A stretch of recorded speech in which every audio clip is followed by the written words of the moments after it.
I sought the Lord, and he answered me and delivered me from every fear. Those who look on him are radiant. They'll never be ashamed. They'll never be ashamed. This poor man cried, and the Lord heard me and saved me from my enemies. The Son of God surrounds his saints. He will deliver them. He will deliver them. Magnify the Lord with me. Come exalt his name together. Glorify the Lord with me. Come exalt his name forever.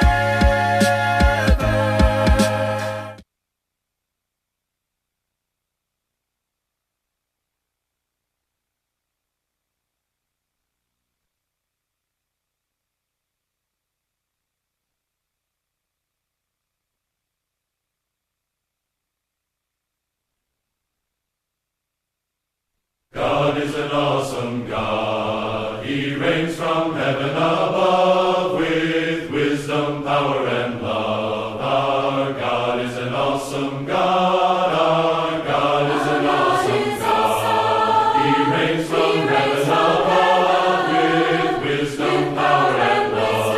Our God is an awesome God. Our God is an awesome God. He reigns from heaven above. Wisdom, power, and love. Our God is an awesome God. Our God is awesome. He reigns from heaven with wisdom, power, and wisdom. Our God is an awesome God. Our God is an awesome God. He reigns from heaven with wisdom, power, love. Our God is an awesome God. Now when he rolled up his sleeves, he wasn't putting on the Ritz. Our God is an awesome God. There's thunder in his footsteps, a lightning in his fist. Our God is an awesome God. And the Lord wasn't joking when he kicked him out of Eden. It wasn't for no reason that he shed his blood. His return is very soon, and so you better be believing. Our God is an awesome God. Yes, we know that he's awesome. He's awesome. And he reigns with power and wisdom. Power and wisdom. Our God is an awesome God. And we know that he's awesome. God is awesome. And he reigns with power and wisdom. Power and wisdom. Our God is an awesome God. Now when the sky was starless in the void of the night, Our God is an awesome God. he spoke into the darkness and created the light. Our God is an awesome God. The judgment and wrath he poured out on Sodom, his mercy and grace he gave us at the cross. I hope that we have not too quickly forgotten that Our God is an awesome God. yes, we know that he's awesome. God is awesome. And he reigns with power and wisdom. Power and wisdom. Our God is an awesome God. And we know that he's awesome. God is awesome. And he reigns with power and wisdom. Power and wisdom. Marcus is a man of many talents. He's back there making sure everything goes well for us this morning, getting the sound on and getting the slides going, and he's helping me to do them better. If I can just remember next week to set them up that way. Well, we'll go ahead and get started with a praise and prayer. I'm sure a few more will come in as we get started with class. What do y'all have on your hearts and on your minds this morning as we get ready to pray before we go into the lesson? Phyllis?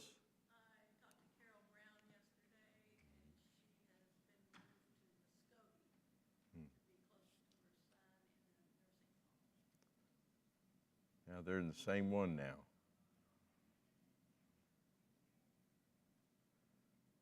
Phyllis was telling us Carol Brown has been moved to a nursing home in Muskogee, closer to her son. Wade? Dan Snell, his grandson, hit a rock and cut his eye up and part of his nose and needs prayers. Dan Snell put it on the internet that we want people to pray that that can be resolved.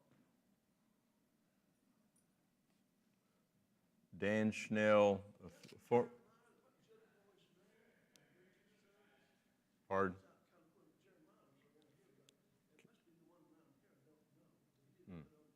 So Dan Schnell, a former preacher we had at Springdale, is now been preaching at Collinsville, Owasso. For some reason I couldn't remember.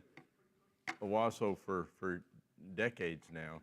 His grandson's been hurt. Wade wanted to remember Dan Schnell's grandson in our prayers. Anybody else? Back in the back there.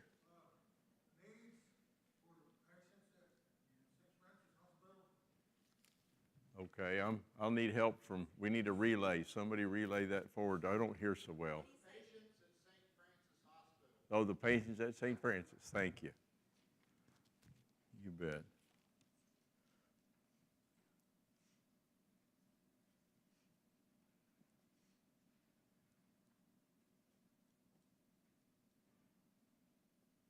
You bet. We'll pray for them again this week. Anybody else?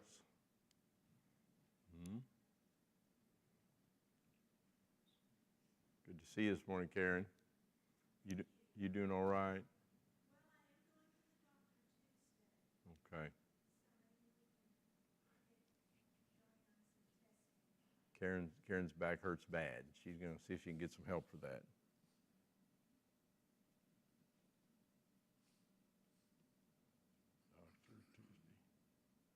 We need to pray for that. Anybody else? All right. Well, let's bow our heads and say a prayer before we start into our class. God and Father, we feel sort of a gentle peace coming in here this morning. It's comfortable and cool, and we've got lights and slides to look at us as we learn, and a building for everybody to meet in. The rooms are scattered full of children and folks coming here to learn your word, and in about an hour to come in and praise you, and we're excited about that. It's a joy to get up on a cool, comfortable fall morning. We're starting to have some relief from the heat, and our minds turn with the seasons. We see your hand, and God, we just feel like we're before you this morning. We thank you. We know you fill this room. You're close to us in a special way, you tell us. And so you also tell us that as we pray together, there's even more power in our prayers than when we're praying by ourselves. So we're grateful for this time we can pray together. And here this morning, we pray for Carol Brown and her son as they are in the nursing home and needing help, needing someone to care for them, that those hands will be gentle and that they'll find peace in their days. And as they get closer, as she gets closer to stepping over that threshold into heaven, we ask for these days to be good ones for her and all of our older members that are just closer and closer to heaven. Give a relief from pain and give a peace from worry and fill their eyes and fill Carol's eyes with your glory from heaven. Be with Dan Schnell's little grandson and this injury he's had, and God, we ask you to heal him, heal his eye, heal his face, and make him bright and straight again so that he can be back about the things a little young kid does and have a hope of choosing you in his life in the coming years. God, please be with the patients in the hospitals, especially St. Francis this morning. We pray for those all the hands of the doctors and nurses and staff that are so important there to taking care of them, and all the families that come and go. And we know it's a place of healing, and we're glad for the spiritual focus they do have there. God, please be with Karen and the doctors that take care of her as she goes to find some relief from her back pain. And we know that's something that happens. There's some others in this room that have struggled with that, and it's hard to get away from, and it affects your heart and your spirit. Lift hers up and help us to do that. Be your hands and your heart in that.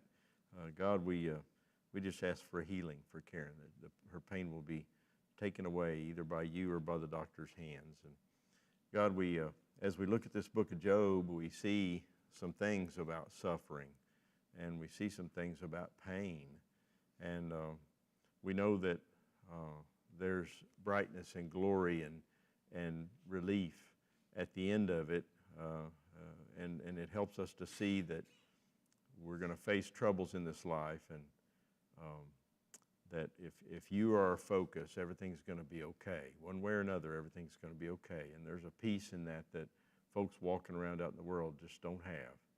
And we thank you for that. And so here as we look at your word, God, just open it up to us. Fill our eyes with your spirit as it flows from the pages of this word that you've so wonderfully given us. And we praise things in Jesus' name. Amen.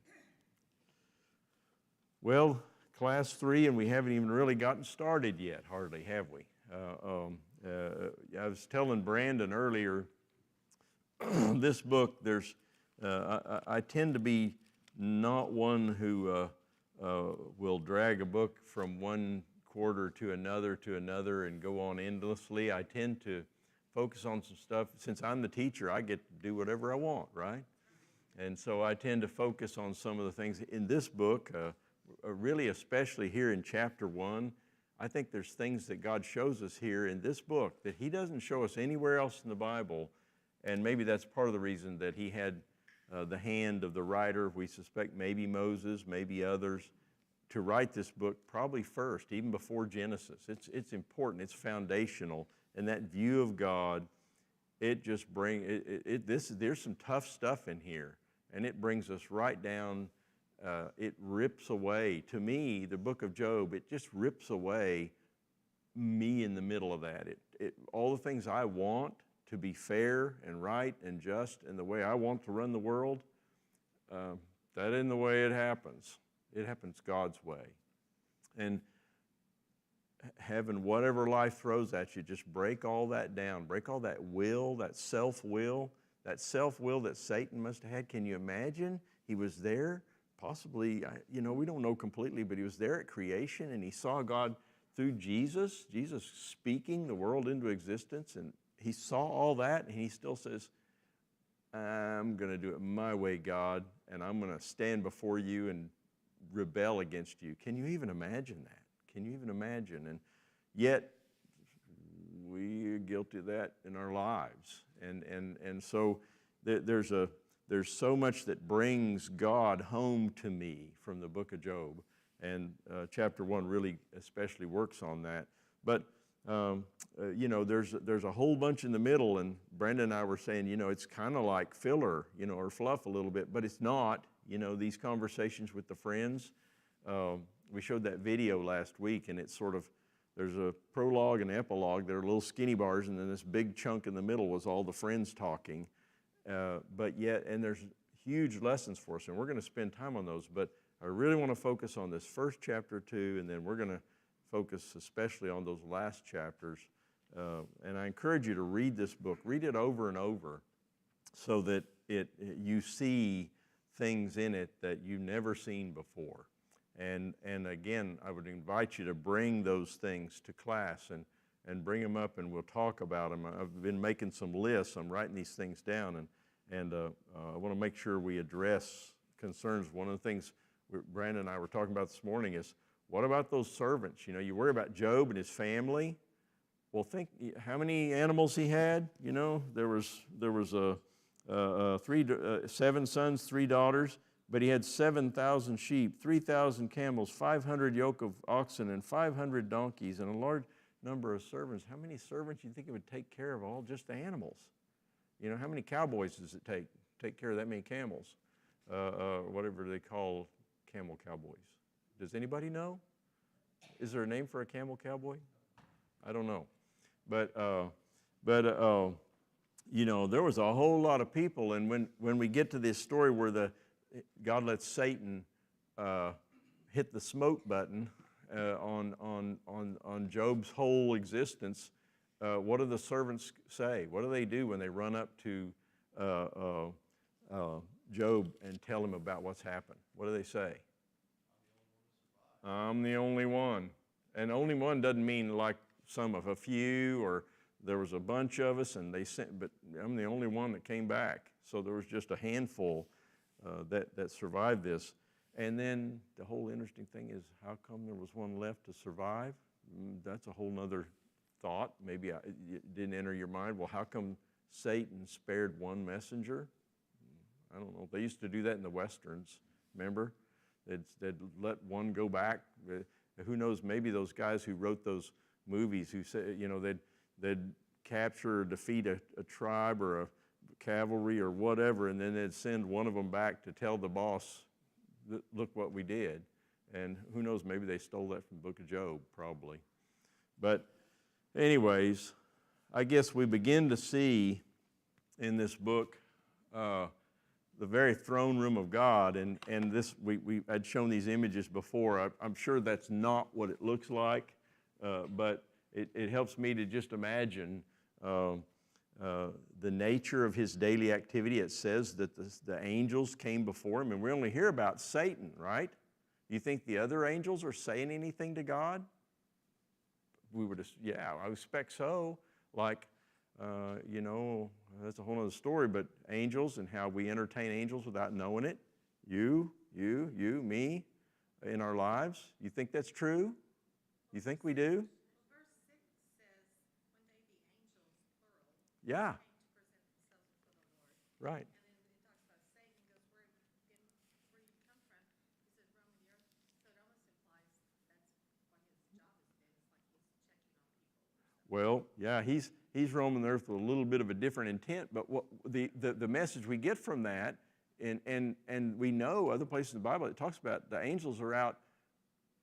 We are entertaining angels without knowing it. They're among us.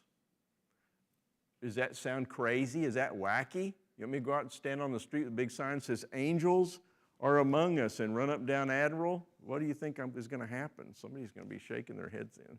Maybe I should call the funny wagon, you know, for that guy. But yeah, and then not only do they do that, but it says here, they go and present themselves before God. They're praising him. You know, we've got lots of references to what angels do, but I got a feeling they're telling God about a few things. Maybe about how Roddy really just didn't, I was obviously hungry or thirsty or cold or naked, and he really didn't help me out. Wow. I think that'll sort of change your perspective a little bit, right? So Marcia brings up, Satan's obviously roaming the world looking for souls to devour, which is, you know, that's a whole nother discussion. How does he devour soul? Well, he takes it away from God and it ends up in hell. He may know what his destiny is already here, but yeah, there's so much here, the daily activity of God. And you see this rebellious nature of Satan. Can you imagine standing before God and saying, you know, and God says, you know, we're going to get in there, but he says, have you considered, you know, my servant Job? And he says, well, he just does that because you, and you know, starts getting in God's face and accusing him and his creation of being sort of privileged. You know, he just got a silver spoon from you, God. That's the only reason he's blameless and upright. And the whole book starts rolling, and our whole existence starts rolling. So the rebellious nature of Satan and the view Satan had of man's love for God. He says, well, he only loves you because you give him good stuff. And God's view of this man Job. and God's willingness to lead us into temptation. You know, Jesus' prayer in Matthew 6:13, where he says, lead us not into temptation. He's showing man how to pray. Do I bump over that? Do you think when we think about, when Jesus is asked how we should pray, and one of the things he says is, lead us not into temptation, do those words just roll off my tongue and I kind of really don't think about what they mean? Job brings that home. And we see the destructive power God placed. Do you think Satan has any power on his own? Any power? Can he click his fingers and make a little flame on the end of his finger, light a birthday cake? Can he, make a list of what you could do as an angel? Can he do any of that without God? Zero. God created him. And it's obvious that God says, okay, when they're having this interchange back and forth about Job, what does God say? Have at it. Well, with whose power? God gives him the power to have at it. Wow. I stop and swallow that. God gives him the power to have at it, at Job's family and his possessions, and then later at Job's body himself. But Satan's power comes from God. And so those are difficult concepts, difficult things to think about.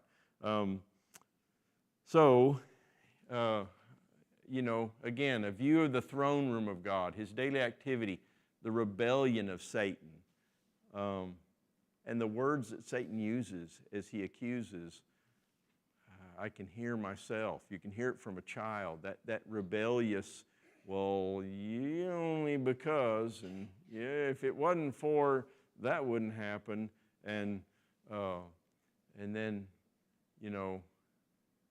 I get from this chapter, these are questions. I'm not giving answers to them all right now, but can you imagine what we'd miss about our view of God? Can you imagine understanding God without Job, without that book? We kind of take it for granted a little bit that the angels do come before God and report, that God can give an angel the power to afflict or affect mankind. We see that through the Bible, but this is different. Keenan?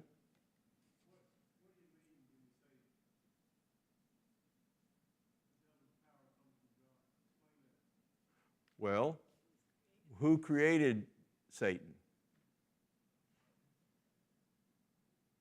Who created Satan? Yeah, Jesus spoke him into existence, I guess. We know Jesus spoke creation into existence, and angels are created, so maybe at Jesus' tongue the angels were made. I don't know. That's a little bit of a stretch, but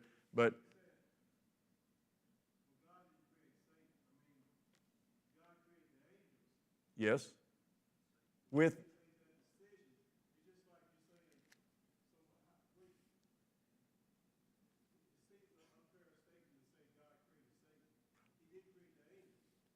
He created angels. He created angels, and interestingly, he gives us what? Choice, right? Choice. We're not robots, right? He created angels with choice, right?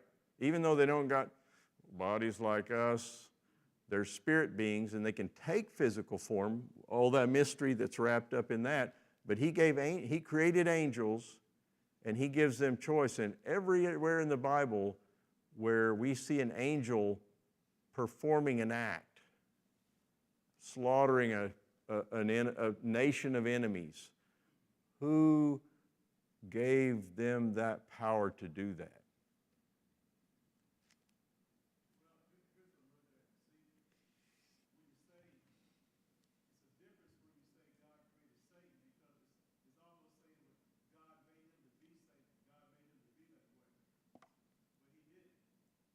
No, he didn't make him that way. Satan chose it. Satan chose it. Yeah.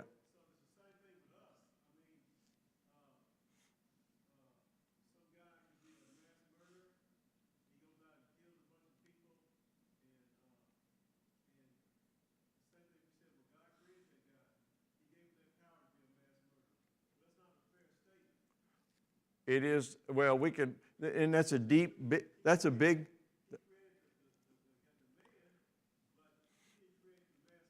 He gave a power for this hand to do good, to tickle a child's foot, or to do bad. He gives us that power, and it's not God doing it, but he gave you the power to do it. And Satan could not afflict Job unless God said, okay, you can unleash your power on his family, but not a hand on him. And then later on saying, okay, hand on him. Satan didn't have the power to use, he didn't have the ability to use his power unless God let it flow, right? And so that's a mysterious thing, but no doubt, angels have choice, good or evil. And there are other angels that are not mentioned that follow Satan, right? It says Satan and his plural angels. It's not just him. I don't know how many. Is it 2? Is it 2 million? Is it, I don't know how many made the bad choice to rebel against God, but they have no power. Satan today has no power to touch you. I'm off in the weeds a little bit here, giving my opinion, but he has no power to hurt or physically touch you. He can tempt you, like he can lie, like he did to Eve and Adam, but he didn't take the apple and stuff it down their throat. He said, did he really say, don't eat that? And so God gives Satan the ability to lie about our choices, right? He gives him the ability to lie about our choices. This is good. I'm telling you, this is good, and it's really, really bad. But he doesn't give Satan the ability to bend your arms over and grab that apple and stuff it in your mouth. He doesn't let it, but with Job, he let Job touch and physical things beyond temptation. And the power for that, no doubt, came from God. God let Satan use angel power to do bad. And that's something that he doesn't do all the time. He doesn't do now. But in this situation, it's the only example we have in the Bible of God letting angel power do something bad. All the other examples I can think of, God used angel power to do hurtful, horrible things that were good for the people. What's, sort of letting the good angels destroy a population before God's people. When God's people were doing the right thing, and God says, you don't fight the fight, you let me fight the fight. And that's another deep discussion, but he's saying, and his angels go out and just slaughter that whole nation. Sometimes it was even God's people. That's not a lot different from this situation with Job, is it? God let that power, his power, flow through those angels, and they can't use it indiscriminately. It only comes at his okay. But he did not create Satan bad. He created Satan with choice. And that's dangerous. That's a dangerous thing. It's a knife with a sharp edge. It's a gun with a bullet. It's a hand that's made into a fist. You can choose to tickle or you can choose to hurt. And the angels can choose that too. But the power for all that comes from God. Now, did God reach down and with his finger do it? No. He used an angel. And that's a mysterious thing. It's a mysterious thing. But never in this discussion do we want to illustrate that God wanted to hurt Job or his family or his animals or his servants. It's just a mysterious thing, and it's a difficult thing. This is a difficult class on a difficult subject. That these, a lot of times in the Bible, when God smotes, we hit the big smote button, the people were really doing bad stuff, right? Right? They would have been worshiping Baal. They've been counting their own men, saying, I got enough men to fight this fight. I don't need God. You know, you can make a long list of the things that people chose badly on, and God intervened with an angel or with his own hands and smote, you know, oops, you know, you don't want to get the smote button pushed on you. But this situation, we don't have evidence that anybody's doing anything wrong. Except maybe Job's family. They were obviously a little bit of party animals. We're going to get into that, you know, in Old Testament language. But Job was even trying to do right by them. It wasn't even his sin he was offering sacrifices for. And we're going to talk about that if we run out of time this week. Maybe we'll slide in next week. But this is a book about choice and Satan choosing and man choosing. And in a very rare situation where nobody did anything wrong, he let Satan loose to affect the physical. Beyond the temptation, beyond the spiritual, he lets Satan affect the physical. And it's tough. It brings me to my knees just thinking about it. I start getting weak in the knees just thinking about it. But it's tough. And it's, think about if we didn't have Job, what we would not understand about God. That's what we're getting at here. Can you imagine how our view of God would change without Job? Wade?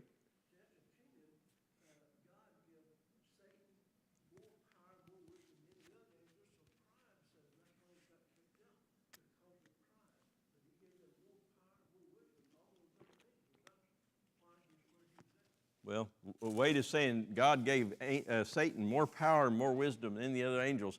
I'm not sure I'm remembering. I'm just not sure I'm remembering the scriptures for that. Do you have a reference on that? I may have just.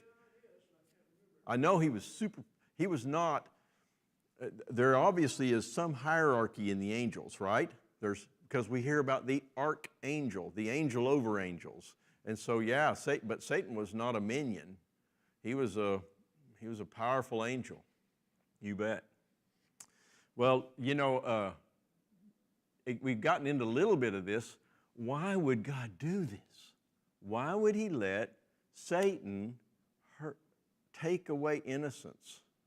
I mean, have you ever, anybody in here ever taken the life of an animal for your table? Anybody ever slaughtered a sheep or a little pig or a little calf or a bull? Anybody ever done that? A few hands go up. It is not a joyous, happy, I got you event. No, it's a strange thing to take a life and to feel the life of an innocent creature pass so that your family can live, so that you can have food and eat and go. That's tough stuff. Well, it wasn't just the people. How many animals, you know? Everything slaughtered. I'm just saying, there was a whole lot of innocence here. Family, servants. Did the servants do anything wrong? Nope. Only a few of them survived. What, maybe 4? I'm trying to remember. We'll count them. But yeah, there's a whole lot of innocence here. And this is difficult.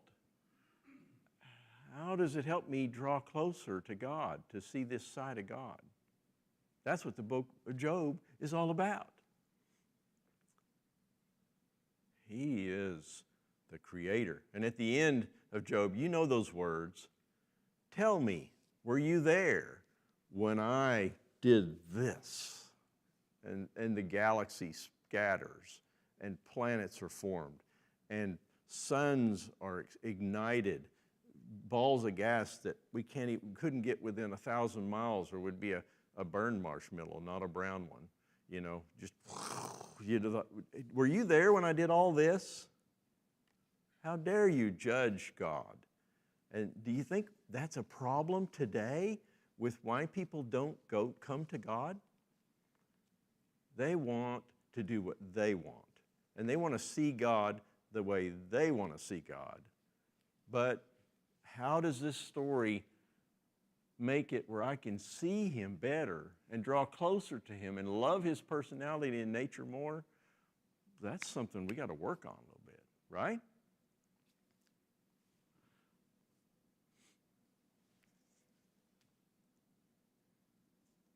And again, do you think through this story God could better contrast the nature of man, the best of man, struggle and humility and the relationship between God and man than to take a blameless, an upright man and do this? Let Satan do this.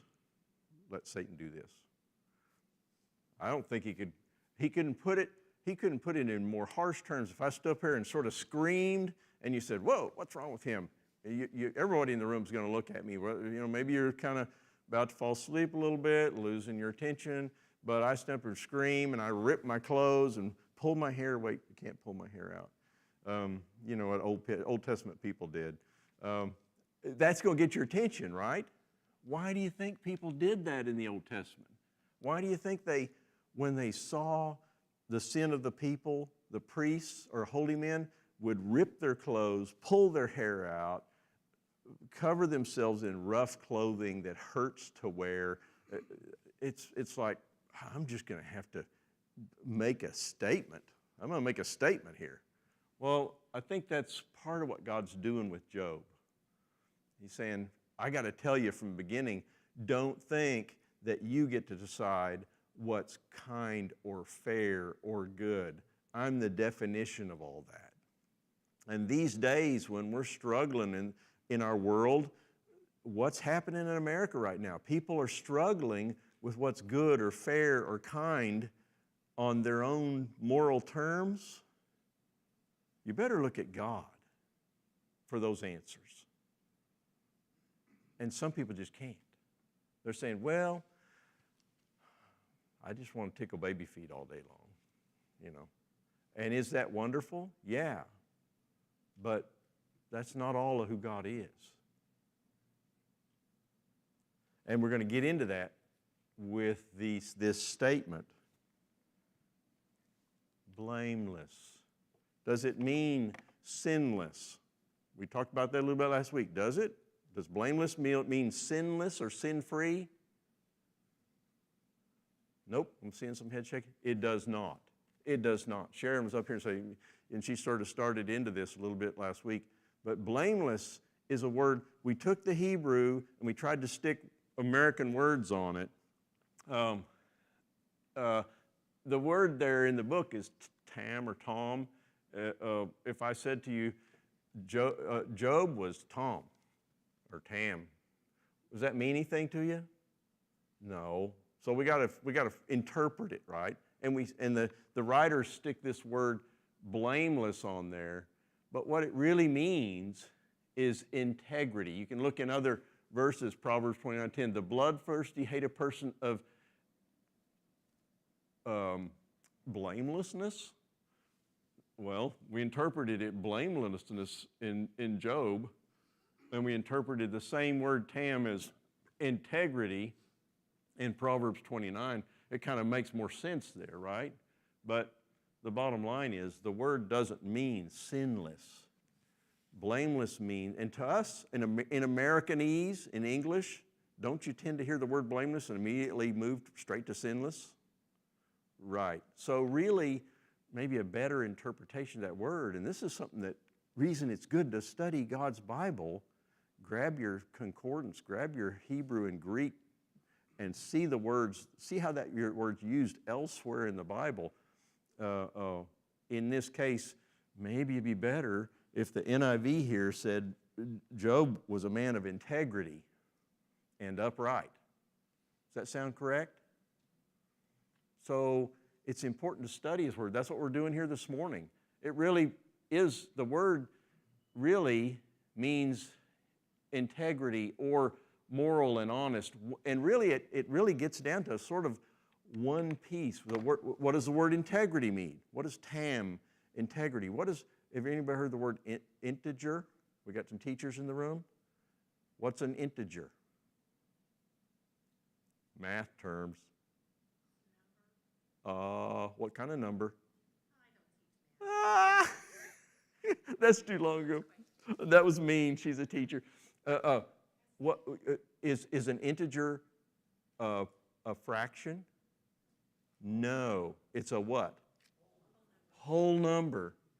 So the word here, tam, really means whole.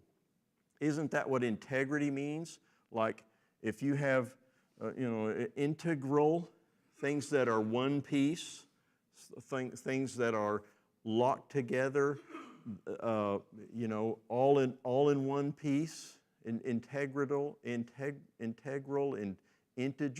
integrity. It means you're kind of one piece.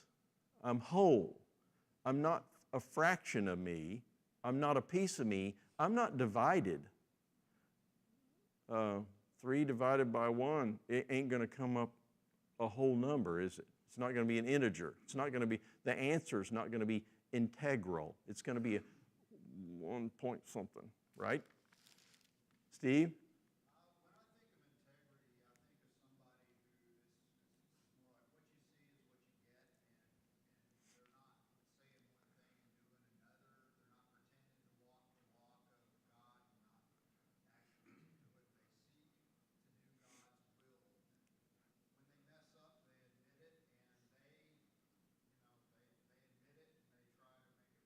Undivided. Yeah, yeah, and so it's kind of a beautiful term. If you're one piece and you're undivided, isn't that really just what truth is? And in a way, we're sort of sliding sideways there. Maybe I'm kind of stretching things a little bit, but what you see is what you get. You're true. I see by how you speak and how you walk and how you do, what the things you do with your hands and the decisions you make, you're one piece. You're not one way sometimes and one way another time, and it all relates to, in this term, in this context, the God. You're one piece in what you say and what you sing and what you breathe and what you walk and what you touch and what you do with God and His will, right? That's a better definition of this word than blameless. It's just hard to fit all that in to just one little word. So we put blameless down. Keenan?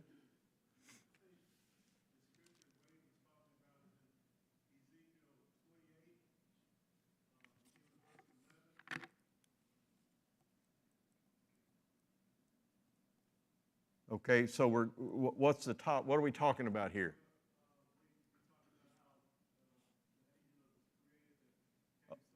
Oh, the power, he's the most powerful.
Yes. So, yes, in all the words you said, every angel could get those words could be said about him. About hey, beautiful, you were created in beauty and God was trying to make a point there. I believe in that passage. I gave you everything. I gave you everything, and there are definitely different roles. He was a cherub, a guardian angel. But he wasn't the only one. He said, you were and there were more of them, and there still are more of them. and some of them were even over the Ark of the Covenant, but I still, we sort of come around that. Let's study this week and bring it back to me this week if we can find some verses saying he was like the most powerful or a most powerful. But yes, no doubt, that passage hammers home how beautiful God's creation is and how amazing and beautiful and powerful and sort of privileged the angels are, and how they have choice, because you chose badly. Everything God made was good. That wickedness that you mentioned in there, God didn't put that in there. The wickedness was choosing self over God. So you bet. But let's study on that. Let's find, I'm sure it's always interesting to study a little bit about angels and find out, what that hierarchy means. But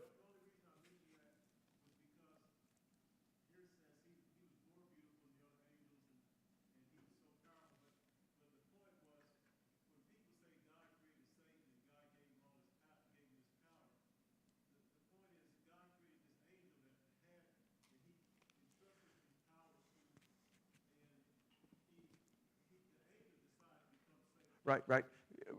I said, and everybody said, and you're saying, we're all saying the same thing. God doesn't create evil. He creates choice. And evil is choosing something besides God. And he gave even the angels that choice. Or they'd be robots. If we didn't have choice, we'd just always, there'd be no love. If you love somebody, the beauty of that is that they love you back. They choose you. Not that you made them. Can you grab somebody and say, you're going to love me or else, and then they just have to? No, they got to choose. So we probably need to get back on track away from the angel thing, but study it this week, and if we have some evidence that he was listed as the best or most powerful angel, I'd like to see it, but definitely he was a powerful angel, and he was created all good, and he chose bad. He made that wickedness in himself that was in that passage. Wade?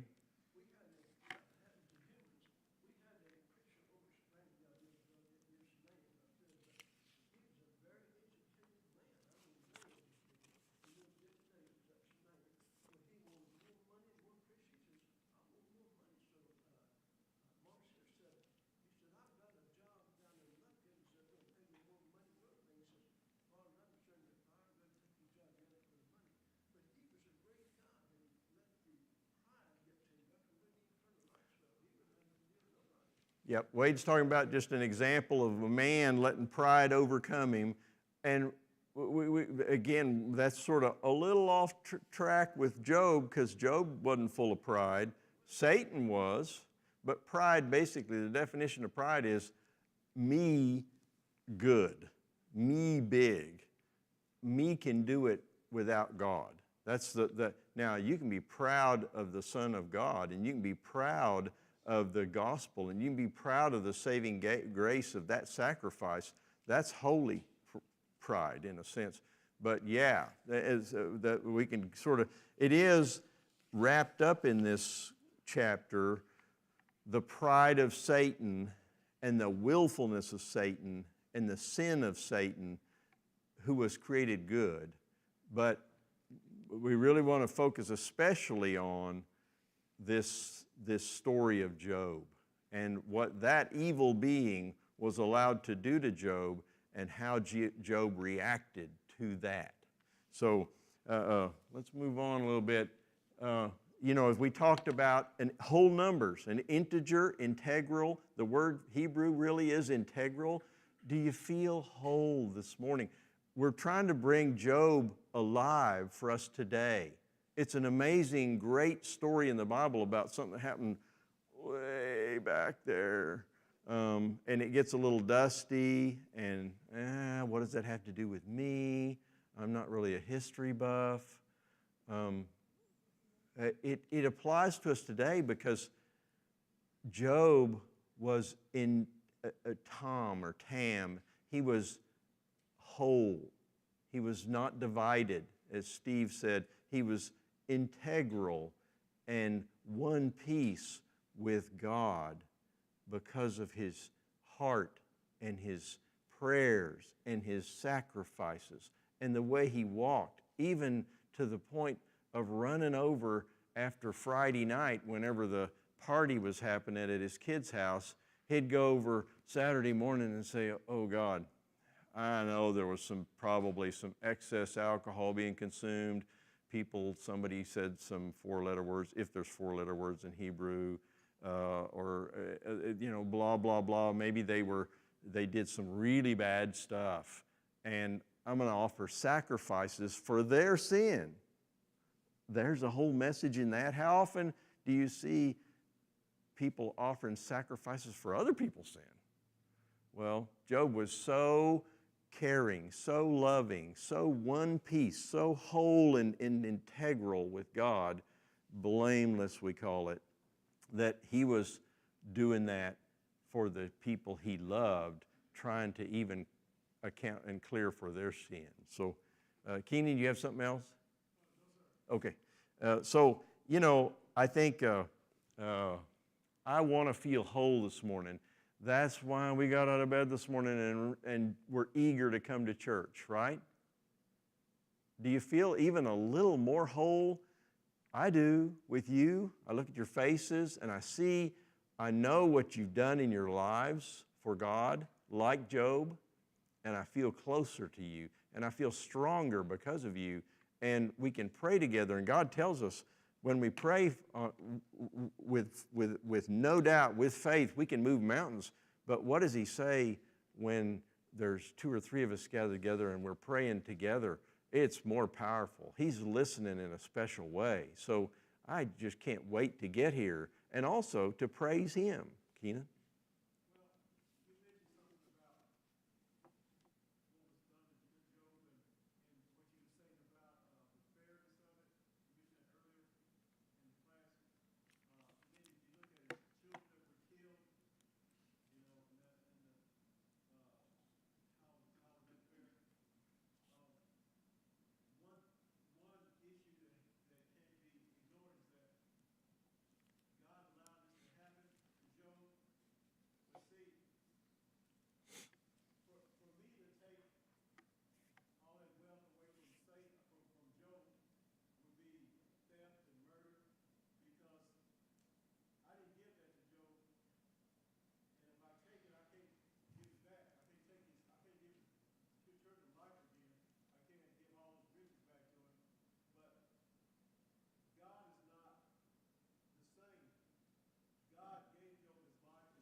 Yep. What did Job says? God giveth, God taketh away. Now, so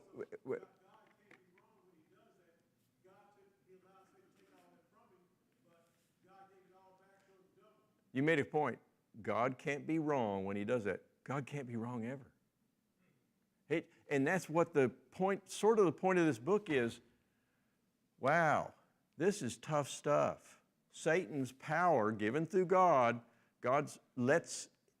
he opens the gate on that. He says, you can use the power I gave you as a very powerful angel, and you can smote Job's possessions and family, and then later on, Job's body itself. That ain't God doing that, but the power comes from God. And so in the middle of all that, what's Job's response? Does he say, God is given, Satan's taken away, it's just the way it is? Is that what he says? No. He says, God's given and God's taken away. Job understood something in this situation that wasn't easy to understand, and it's never going to be easy for me to understand. And that's where you drop to your knees in humility and say, okay, you are the creator. I take what you give me. I love you. I'll take what you take from me. I love you. And there's a trust there and an understanding of God that he's trying to lay down the foundations in the book of Job and say, this is going to be tough, and you're not going to get it once and then you're good for life. You're going to have to get this over and over and over again. You're going to have to keep realizing that I am the creator. I am the I am. And it's going to be good. And so when he says, we move, sort of staying back on track here, when he's talking about Job being whole, when he says blameless, he means whole.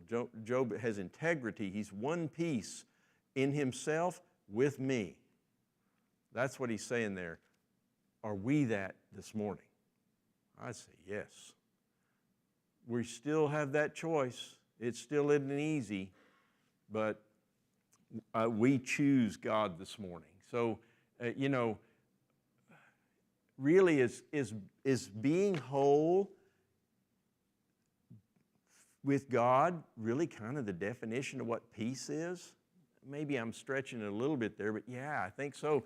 Jesus, he kept saying over and over, John 20 and Luke 24, as he was getting ready to leave this earth, the last words he could say to us before his mouth went away and he became spirit and sat at the right hand of God, he's saying, peace. It was like a command. It was like, peace be with you.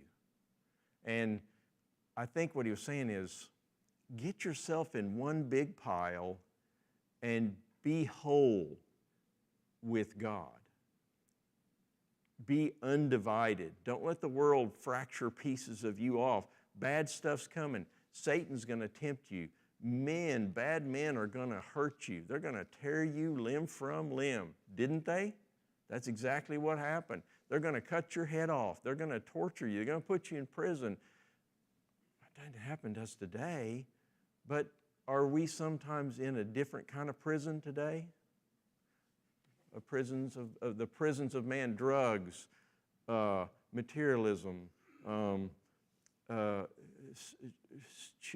choosing my time, not looking after my kids. Make a list, all the things that Job was great at. Do I fail? Yeah. Thank goodness for the grace of God and for his sacrifice for us. But I think, belief is what you think. Faith is what you do with that belief. And we're whole if we do what we believe. That's what Job was doing. We have this mini, mini picture of Job doing what he believed. Yeah, I think James talks about what it would be not to be whole, or when he says double-minded, that's kind of what I think of. Wendell makes a great point. In James, it talks about don't be double-minded. That's exactly it. You split your mind from one thing, God, His will, His way. I'm going to live His way. I'm going to love Him and accept Him and trust Him. And I'm going to treat everybody that I come in contact that way. If you're not that, then you're double-minded, right? That's what he's pointing out that James says. You're double-minded. And as soon as you're fractured, it's hard. I remember my mama, we didn't have much growing up, 5 kids, grew up in a trailer house. We had nothing. A lot of times not enough food. Butter and sugar sandwiches, were the rule when we were out of money. Mom spread butter, put sugar on a piece of white bread, and fold over and say, there's your meal. And she had one thing that meant something to her. Somewhere for her wedding, somebody had given her this big old multicolored rooster. And that thing, I don't know, it's some kind of fancy name. Some of the older women might remember. It's some kind of fancy name brand. It cost a lot. And she was all saying, time in the house, saying, don't play ball in the house. Don't bounce the ball in the house. And I was bouncing the basketball around the corner, and my brother bumped into me, and the ball bounced off the wall, and it hit what? The rooster. And that rooster was delicate. I mean, it was like this big, colorful, ceramic, glazed rooster, and it was not in one piece anymore. And there was no way to fix it. I mean, they didn't have super glue back then. I don't remember what we tried. I think it was, I went and got some airplane glue, model glue. We had model kits. I tried to glue that rooster back together. And my mama just broke down and cried about that rooster. She didn't, I mean, there were times in my life where I deserved a whooping. She didn't whoop me over that, but she could see I was shamed and hurt enough already. But that rooster was double-minded. It was divided. It was broken in pieces. And the thing about us is we can be made whole again. And there's not even any glue lines necessarily. You might feel them. Are there consequences to our lives when we've been divided and we've been in the world and made bad decisions? Are there consequences? We may feel a little seam there, but can God see it? As far as He's concerned, the rooster's whole. It never was broken. And so we've got to live sometimes with those fractures and that pain. But what God is telling Job is, let it go. I can fix that. The closer you get to me, and the more you understand the message of Job, those glue lines disappear and you won't even feel them anymore. Isn't that amazing? Isn't that amazing? So, blameless does not mean sinless. Do you feel whole this morning? Answer me. Do y'all feel whole this morning? I feel whole. I feel one piece with God. I'm going to sin. I'm going to fail. But I know that I'll be whole again. I'll be one piece again. Isn't that the definition of pure joy and peace? A joy that wells up inside of you even when bad things are happening? Does joy mean you're skipping along and singing a song and everything's wonderful? No. It means you feel whole in one piece. Wait.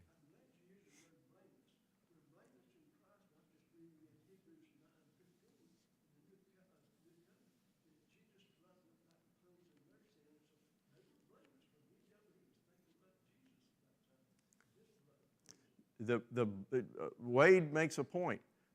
In Old Testament, what was Job doing for his kids when they sinned? What was he doing? Sacrificing some of those 8,000 sheep, right? That's all they had. We got a more perfect sacrifice, and we were looking forward to it. And Wade points out in Hebrews, and God tells us, our sacrifice makes us so perfect, so integral, so blameless that God's very Spirit can get inside of us. In Old Testament times, where did His Spirit live? Where did His Spirit live? He was everywhere, but where was He especially? In the Ark of the Covenant. They carried Him around in a box. His special presence was in the Ark. And you don't even touch that, right? He says, if it falls, I got this. Don't you try and touch it. What happened if you touched it? So God's Spirit was as best He could figure out. His best plan for getting close to us was that. And now we're so integral, we're so sin-free and blameless because of the blood of Christ, His Spirit can get inside of us. I'm liking New Testament times. Aren't you glad you don't have to do the Old Testament stuff? Slaughter the animals and wash them all out in pieces and all that stuff and burn them on the altar and all that stuff. I'm glad. We got it pretty good. But so anyways, I think I want us to feel this way this morning. We've run out of time, and these are good comments. I'm not trying to downplay, but we want to stay sort of on track and bring things, read through Job, read through these verses, and bring stuff for us to talk about in class next week. And we'll go through the other half of this. Job was called blameless and what? Upright. Well, that's kind of interesting. We're going to talk about that. Study on it on your own. And we're out of time. Thank you all.